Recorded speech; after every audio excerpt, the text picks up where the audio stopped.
Just ఇప్పుడే Jabardasth team leader అదిరే అభి అన్నయ్య direct చేసిన కర్మాక్య సినిమా చూడడం జరిగింది. ఎందుకంటే సినిమా బాలేదురా అనే టాక్ వస్తే బయట నేను గుండు కొట్టించుకుంటాను. నేను ఇలాంటివంటే మనకు బాగా ఇంట్రెస్ట్. ఇలాంటివంటే నాకు బాగా ఇంట్రెస్ట్. మనకి చదువు తప్ప అని ఇంట్రెస్ట్. ఆయన గుండేమో కానీ మనకు గుండు కొట్టాడు. కంటెంట్ ముఖ్యం బిగిలు. ఇంటి అడ్రస్ ఇవ్వడం, గుండు కొట్టించుకోవడం ఇది కాదు కావాల్సింది. నిన్న ఒక సినిమా బాగుంది అన్నాం, అంతలోనే ఈరోజు బొక్క పడింది.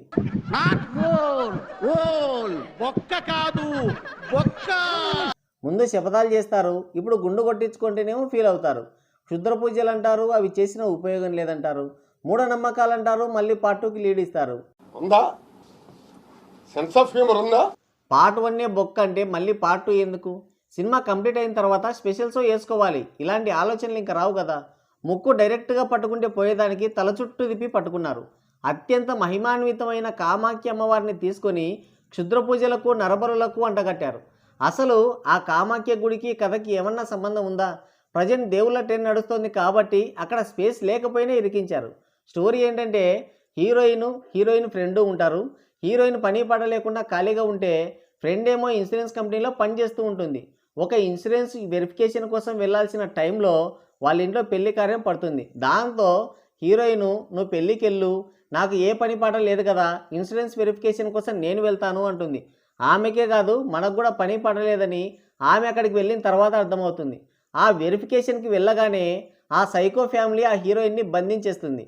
ఆమెను ఎందుకు బంధించారు అని తెలుసుకోవడానికి వెళ్ళినందుకు మనల్ని కూడా అక్కడే బంధించారు. తిప్పిన చోటే తిప్పి తిప్పి తిప్పి తిప్పి పిప్పి చేశారు. షార్ట్ ఫిలిం కంటెంట్ని సినిమాగా తీశాడంటే నిర్మాత ధైర్యవంతుడే. హీరోయిన్ని బంధించిన ఫ్యామిలీలో ఉండేది ముగ్గురు. ఒక లేడీ, ఒక హ్యాండిక్యాప్డ్ భర్త, మెంటల్ డిజార్డర్తో ఉండే వాళ్ళ కొడుకు. వాళ్ళంత స్ట్రాంగ్ అంటే కాదు. హీరోయిన్ తప్పించుకోవడానికి 99% ఛాన్స్ ఉంటుంది, కానీ 6 రూముల్లోనే తిరుగుతూ ఉంటుంది. డైరెక్టర్ అభి అన్నయ్య నువ్వు బయటికి వెళ్తే సినిమాలోంచి తీసేస్తా అని వార్నింగ్ ఇచ్చాడేమో. అక్కడికి ఓసారి ధైర్యం చేసి అక్కడి నుంచి తప్పించుకుంటుంది. మళ్ళీ అక్కడక్కడే తిరిగి లటుక్కున దొరికిపోతుంది. సినిమా ఒక సైకలాజికల్ బ్లాక్ మ్యాజిక్ థ్రిల్లర్. అలాంటప్పుడు సీన్లు ఎంత గ్రిప్పింగ్గా ఉండాలి. ప్రతి సీన్ కూడా తేలిపోయింది. సీన్కి అభి అన్న ఇంకా చాలు గుండు కొట్టించుకోపో అని చెప్పాలనిపిస్తూ ఉంటుంది. స్టోరీ రాసుకోవడమో సినిమా తీయడమో కాదు, పర్ఫెక్షన్ ఇంపార్టెంట్. సీన్ సరిగ్గా వచ్చిందా లేదా అది చూసుకోవాలి ముందు. ఆ ఫ్యామిలీలో కూతురు చనిపోవడంతో వాళ్ళంతా మెంటల్గా డిస్టర్బ్ అయి ఉంటారు. దాన్ని సైకలాజికల్ థ్రిల్లర్ దగ్గరే ఆపకుండా హిందూ దేవతకి ముడిపెట్టారు. అంటే ఏం చెప్పాలనుకున్నారు? అమ్మవారు నరబలులు అడుగుతున్నారనా?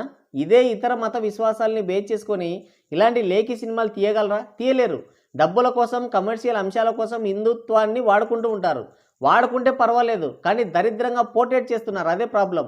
కర్మాఖ్య అని పెట్టారు కదా, తెలుస్తుందిలే తొందరలోనే. సో ఓవరాల్గా చెప్పేది ఏంటంటే ఇది నాగిపోయినట్టే. ఇదో తుప్పా సినిమా, కంటెంట్ లేదు, తొక్కలేదు, టైం బొక్క తప్ప అని అంటున్నారు మన ట్రేడ్ పండితులు. మరి మీరేమంటారు? కింద కామెంట్ చేయండి. సో గైస్, ఇది వీడియో. మరో ఇంట్రెస్టింగ్ వీడియోతో మళ్ళీ కలుద్దాం. Thank you, take care, bye bye.